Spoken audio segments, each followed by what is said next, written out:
She screamed, "OMG, you've been lying about being poor this whole time?" When she found my investment portfolio, I said, "You never asked about my finances." When she demanded half in the prenup she'd refused to sign earlier, my lawyer had some bad news. I, 29 male, am sitting in my apartment watching my girlfriend of 3 years per things while screaming about lawyers and what she deserves. Let me explain how we got here. Met Jenna at a friend's birthday party 3 years ago. She was fun, gorgeous, and we clicked immediately. I work in IT support, decent job, nothing fancy. Drive a 2014 Honda Civic, live in a modest one-bedroom apartment, shop at discount grocery stores. My lifestyle screams getting by, not getting rich. Here's what Jenna didn't know. I've been investing since I was 18.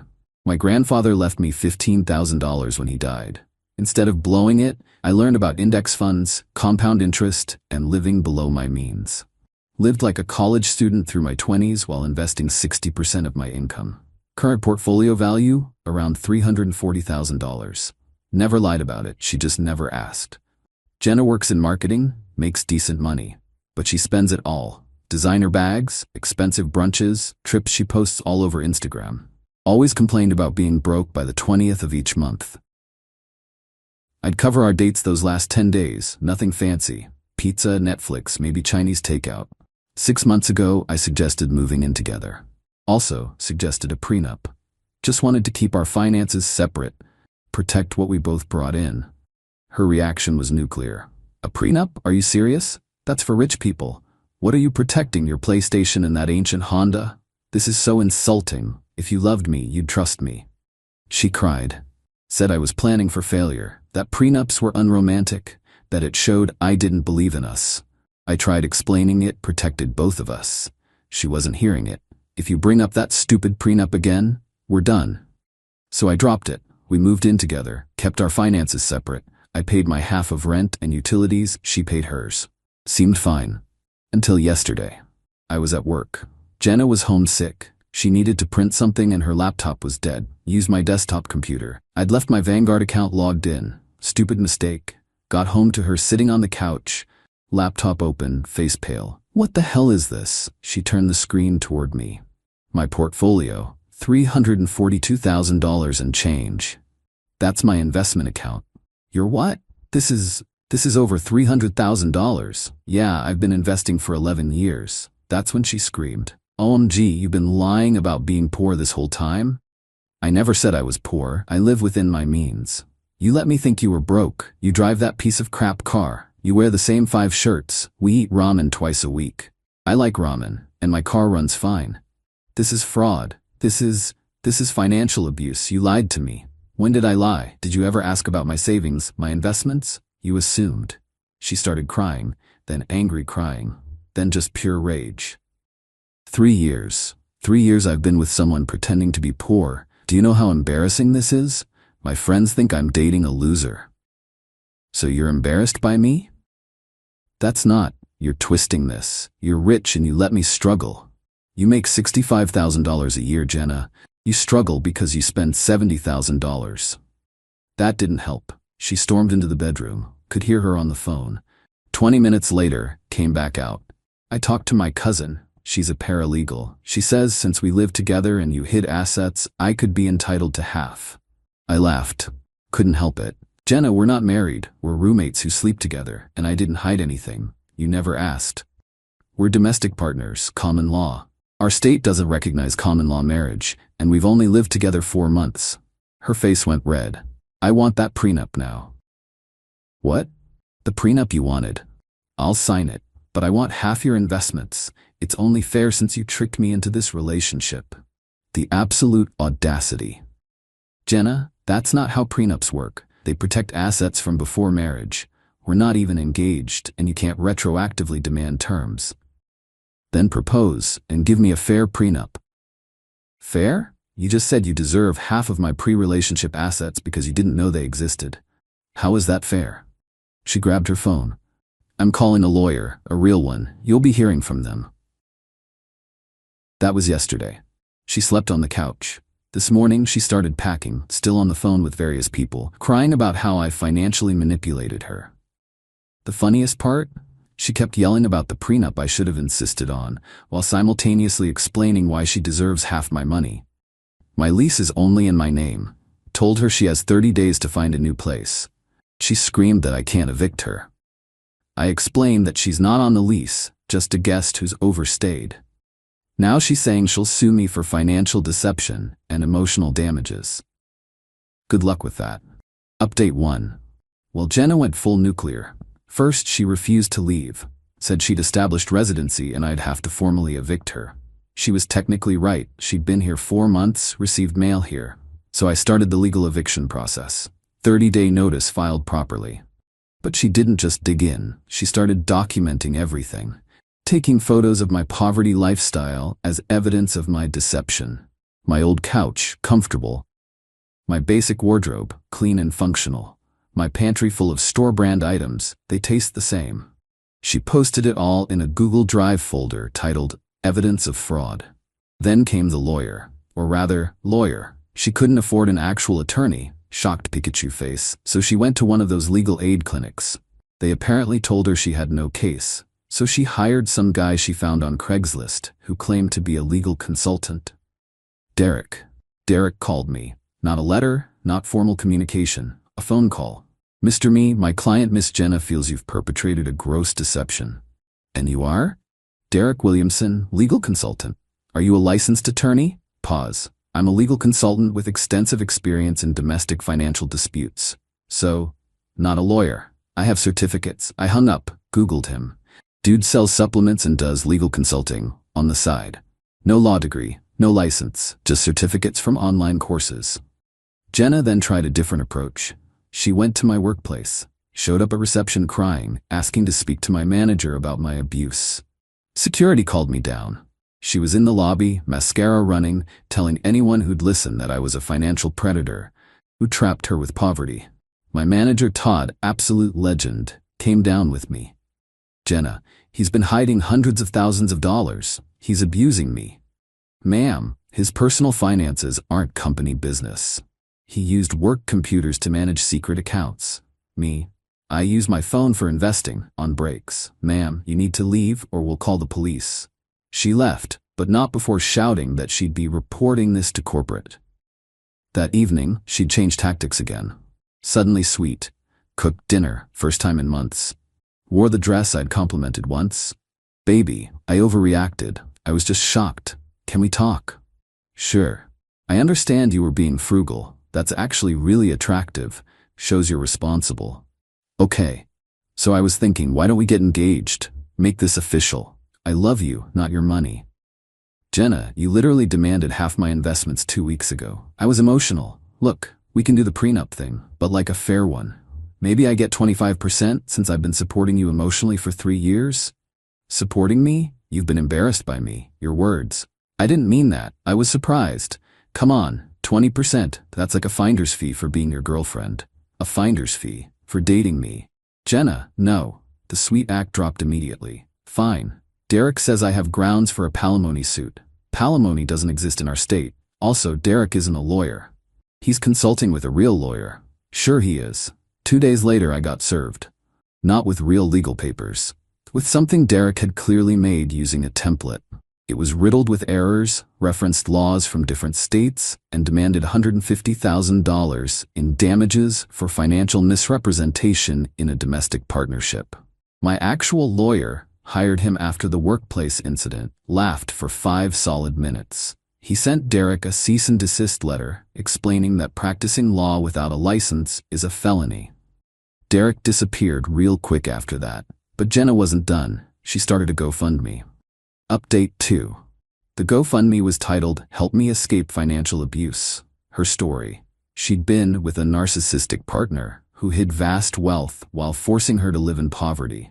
Said I monitored her spending and refused to help with her student loans despite being secretly wealthy. She raised $230 from her friends before I found out.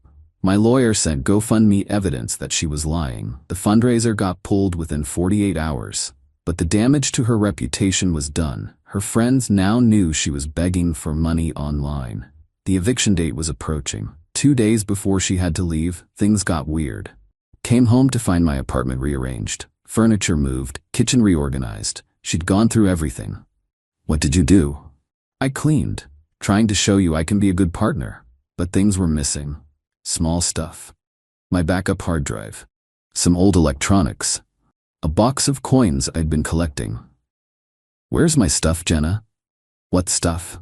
I just organized. Called the police for theft. She claimed it was a misunderstanding, said she'd put things in storage to declutter.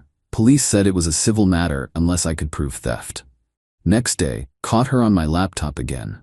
She'd figured out my password, my fault for using the same one for Netflix. She was trying to transfer money from my investment account, except you can't just transfer money from Vanguard like Venmo. There are security protocols, verification waiting periods. She'd triggered every fraud alert possible. Vanguard had already frozen the account and called me. I explained the situation. They started their own fraud investigation. That's a federal crime, by the way. Wire fraud. Confronted her immediately. It's technically my money too. We're domestic partners. No, Jenna, we're not, and you just committed a felony.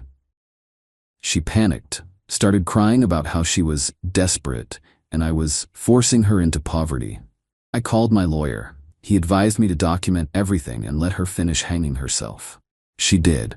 Over the next 24 hours, Jenna called my parents, how she got their number, I don't know, claiming I was abusing her.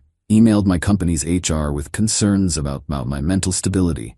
Posted on LinkedIn about surviving financial abuse. Created a TikTok video about signs your partner is hiding money. That TikTok went mini viral. 50K views before she deleted it, on advice from her new, real lawyer, I assume. Eviction day. She refused to leave. Had to get the sheriff involved. She live-streamed it on Instagram, claiming she was being illegally evicted by her abuser. Sheriff wasn't having it. Checked the paperwork, confirmed the legal eviction, gave her 1 hour to pack. The best part, as she was packing, she kept yelling about the prenup. You should have made me sign it. This is your fault for not protecting your assets better.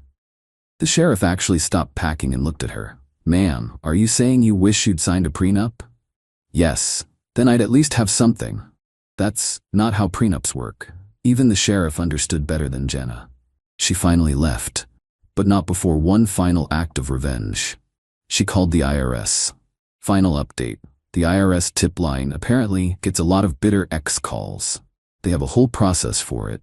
Jenna reported me for tax evasion and hiding assets, said I had millions in offshore accounts and was living poor to avoid taxes.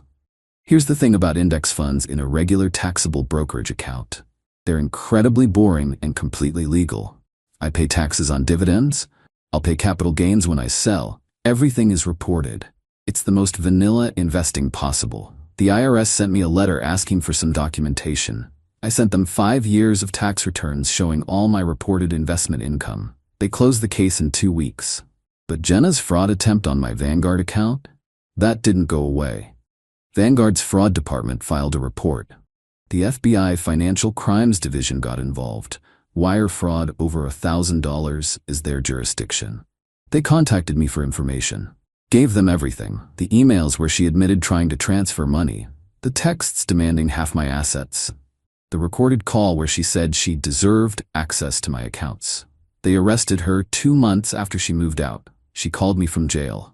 One phone call and she used it on me. Please drop the charges. I was emotional. I didn't mean it.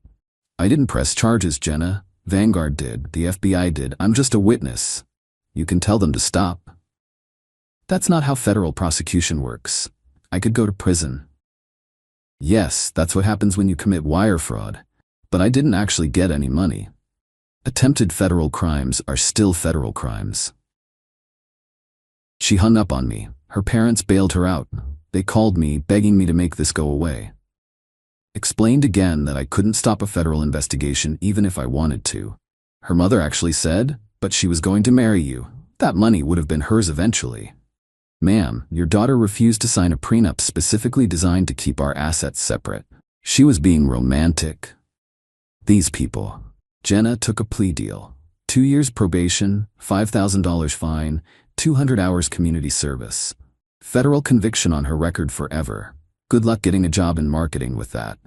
She also had to pay restitution for the false GoFundMe, $230 to refund donors, My legal fees, $8,000. The stuff she stole and sold, $600. Total, $8,830 she doesn't have. She's working at a call center now. Wage garnishment for the restitution. Living with her parents. Last week got a text from an unknown number. This is Jenna's friend.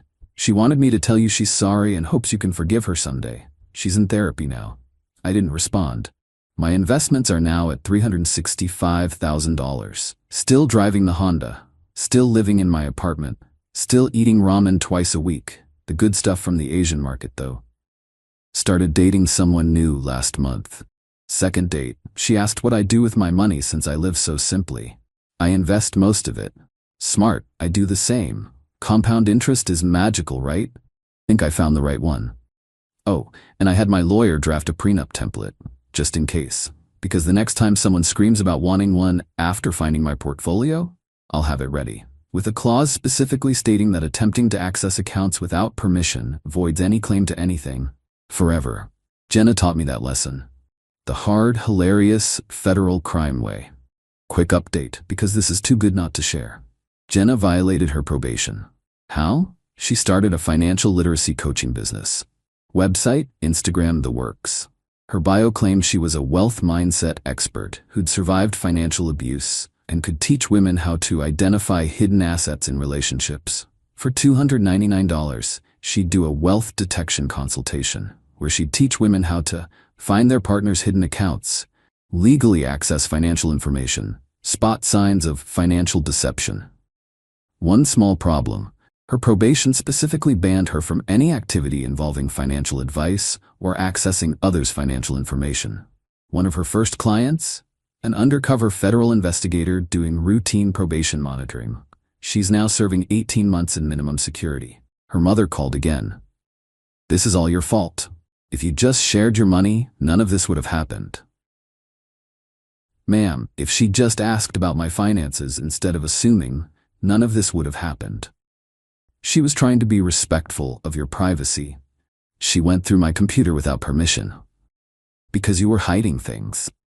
I was logged into my investment account on my own computer in my own home. Click. The Honda finally died last month. Bought another used one, 2017 this time. Practically luxury. Life's good when you live below your means and don't commit federal crimes.